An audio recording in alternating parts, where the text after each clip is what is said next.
with your faith in Christ. Because you know how it is, it's hard to talk to people about Christ not knowing what their intention is toward Christ.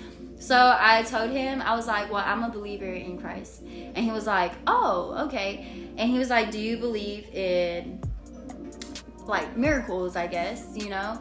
And I was like, I wasn't understanding it, right? Before he had told me all this, right? Like, he asked me about my relationship with Christ. And then I said, yes, I'm a believer in Christ. And then I was, you know, just kind of like I wasn't too sure if they were trying to hit on me and stuff like that, right? So I just like looked at all three of them, and I asked them, you know, like after they were telling me why they never eat at Chili's and that this is just out the blue that they came to Chili's, they always go to Applebee's and whatever, and he needed to come to Chili's because he needed to give this woman a message, and it was hard for him to know who this woman was because of the fact that he didn't feel no energy connection between any of the women. Because look, y'all, he was peeping out because he was there for somebody, so he was peeping out my whole section on who it was that he had to talk to, okay? And so he asked me, he said, have you noticed every table you had was a woman on there? And yes, it was a family, a couple, a mom and a daughter. So when I started realizing, I was like, yeah, like honestly, every table of mine did have a female. And he was like, yeah, and I had felt no connection with them. And as soon as you sat, I'm getting goosebumps, y'all. As soon as you sat down right there, he said, as soon as you sat down right there at that booth, I felt something pulling me to you. And then, y'all, that's when I stepped back and I was like, what? Like, I was like, no, like, don't do this to me. Let me just tell you why I was shook, you guys. So a week before that had happened, I had a mental breakdown in my garage here where I'm at. I was emotional in my garage after reading the Bible because I had read a verse that said, not everybody who calls Lord, Lord will enter my kingdom. So then I started to feel belittled of myself, like, so why am I doing all this? Like, you know, like, why am I, like, what am I here? Like, what am I here for? Like, I believed you my whole life. Like, I looked up to you my whole life, and this book is just telling me not everybody that calls Lord, Lord will enter the kingdom. So how hard do I have to build my relationship to tell you, like, I'm real genuine about how I feel? Yeah, it's emotional to me because I never talked about this. That day when I broke down crying because, you know, like, I've been trying to educate my family and everybody was just basically telling me I was crazy and I need to stop reading the Bible, I need to stop doing all this stuff. So he had mentioned to me about my financial stability. He had mentioned to me about a house, a vehicle, my daughter. He has mentioned to me about myself. So basically, this is what he said. He said that the Lord has been watching over me and he knows everything that I've been through. He knows everything I've thought of, okay? And he told me that it's time that I put matters into his own hands and he'll put everything together. And so what had touched me was when he said, so you have been working your whole life and he wants you to know that you will have no support in what you're doing, but just know that he is your biggest supporter. And then he said that nobody is watching what I'm doing, but he is watching everything that I'm doing, right? He said I'm having financial issues right now, which I was, and he told me to not worry about anything financially because he has it coming my way during his timing, okay? And then he said, do you have a vehicle do you have in mind? And I have a dream vehicle, you guys. And he said, well, the Lord said, do not rush into a vehicle. And then so the minister asked me, is there a vehicle that I was looking into or an apartment that I was looking into? And I said, yes. And he said, well, the Lord said to stop.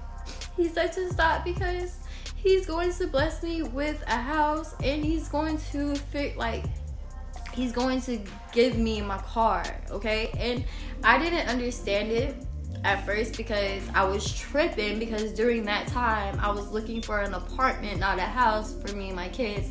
And at that time I told my husband all the money that we saved to get this house that we couldn't get, I'm buying me a car because I need a car.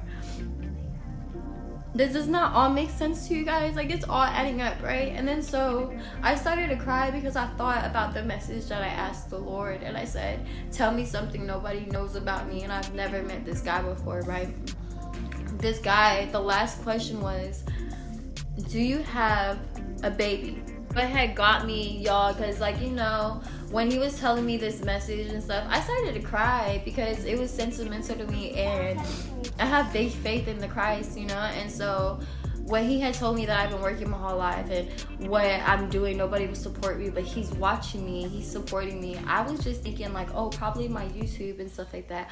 Oh, and the minister even said that I was gonna be an educator. He said, I don't know what you got planned for the future, but just know that he's going to use you to educate people. And I feel like it's this, like, me to educate my family and educate people that's not believing in him. Like, he's real and he's out there, you know. He had asked me if I had a baby, and I said yes. And he's like, well, do you have a daughter? And I said, yeah, I mean, I have 2 daughters. And he was like, well, we're talking about your youngest daughter. So nobody knows, you know, my history with me and my baby. In that day in the garage, I cried to the Lord to show me something that nobody would know. Only he would know, you know? And so he mentioned my daughter. He said, no, we're talking about the youngest daughter. Y'all, I started to cry. I started to cry real bad because I realized that the Lord is answering my call, you know? Like, he's literally answering what I asked him. And so he was like, see me crying. He's like, are you okay? And I was like, yeah, I'm fine. Go ahead. Like, go ahead and continue. And I was crying. I was literally crying through all this. And he was saying that the Lord wanted me to tell you that whatever it is that you're thinking of your daughter, it is not it. And I was crying, and because I was thinking, like, you know, she's crying because with everything that's happening with my baby and stuff, I wasn't too sure if it was autism, because, you know, autism runs in my in-laws' family and in our family, and so I wasn't too sure. And so when he said, whatever you're thinking it is, it's not it. It's not a sickness. It's not autism. It's not, y'all, I was crying really bad. And then he said, whatever is going on with your baby, he wants you to know that he's using her. She has a gift. She has a gift, and he's using her. So then, since then, I was crying, you guys, because there's no way nobody could have known what was happening with my daughter. Like, the people that work with me don't even know what's happening with my daughter, you know? My daughter has absent seizures. And to me, when I'm looking at her during a seizure, it's like she's not there and she went somewhere else. Like, her conscience had went somewhere else, and she's literally looking around wherever she's at, trying to figure out where she's at. They tell me that this type of seizures, absent seizures, grows out within a child as she gets older, but they were trying to put medicine on her to control it or whatever. I don't see anything bad about it or whatever. She's still breathing and stuff during her seizures. But the fact that she has it during her sleep is what, you know, kind of scares me. But the Lord did say that it's nothing crazy. It's a gift, and he's using her. So I took that, and that's what I'm playing with. And when I look at her when she's in a seizure, she's calm. And it looks like she's trying to figure out where she's at. So I don't know, but the Lord works in mysterious ways, and you guys just have to believe him, believe in his faith, and believe everything that he throws at you, because it's for a reason, you guys, and he's really out there watching us. Like, real deal watching you. If y'all didn't think he was watching you, he told me I was working my whole life. Bro, I've been working since I was 15. That's when I first had my first daughter, and then I stopped working literally this year after Chili's, after all that stuff happened, after my testimony. And I don't know why, but when I do go and try to look for money or go look for a job, it always bounces back as either I can't work or I have to, or like, you know, like I don't have like a babysitter and stuff like that. So I was like, well, let me just stay at home, continue my studies, and everything's just been falling into place, honestly. Like, I'm getting my body back without even trying, and I'm working out, but I'm working out. Yes, I love to work. I love to sweat. I love to keep that energy going because I always work. But the fact that things are changing in the blink of an eye right in front of me is just what drives my faith, because I know he's real and I know he's out there, and I just want you guys to believe it as well, as much as I believe it, because time comes when he comes to save his people, and he comes down to save his people, I hope you guys all know that before he comes, there will be disasters.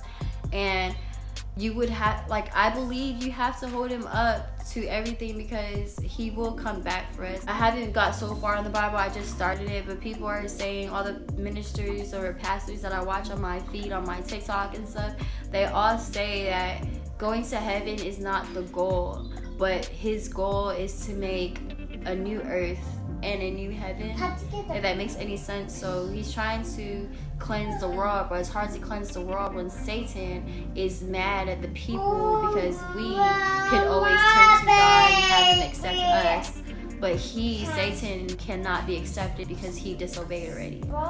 So that's why there's a lot of temptations and easy money out there, because it's a way to test you in your character. Just because you talk to the Lord or believe in the Lord and all this other stuff, he doesn't mean, oh, you believe in me, you have to stop what you're doing, you have to stop what you're doing, you have to stop doing this, doing that. Willful sin is something that you know is a sin, and you're going to continue to do it, and you don't care. Like, that's, I think, willful sin or whatever. But sin is basically you doing something, I guess, and not realizing what you're doing, and knowing that it was a mistake and learning from it, and then repenting from it. So asking him to forgive you for all the sins that you have. But knowing that you had did a sin and you're going to continue to go do it again and again and again, it's really just, that's testing your faithfulness between your relationship between you and the Lord, as well as testing your discipline and your character, if that makes any sense. So yes, this is my first video that I'm posting on my YouTube channel of my testimony and my journey through my spiritual life, because I want every young mama, every young individual that's just like me, to be able to open the Bible and not feel judged by people, to be able to talk about the Lord and not be judged by people, you know? Like, I have tattoos. I have tattoos a lot. So me going to somebody telling them to believe in Christ, love on Christ, and all this other stuff, they're gonna look at me with these tattoos and be like, girl, you're the one to talk for real. But if you talk to them with the knowledge that you have in your mind, and you sound proficient in what you're talking about, because you guarantee you know it's real. So I'm going to be posting regularly about my studies and stuff like that with the Bible. I love this little chat we had today. What I'm going to be doing is that out the books that I read in the Bible, the scriptures that I highlighted, I will definitely talk about it and how it reflects into our life. Because obviously when you read the Bible, it's written in their times. It's written within their stories. It's stories. It's stories that had happened back in the day to reflect on what you should be doing as of today, if that makes any sense. So it's stories back in the day, that things that had happened and the cause of what had happened.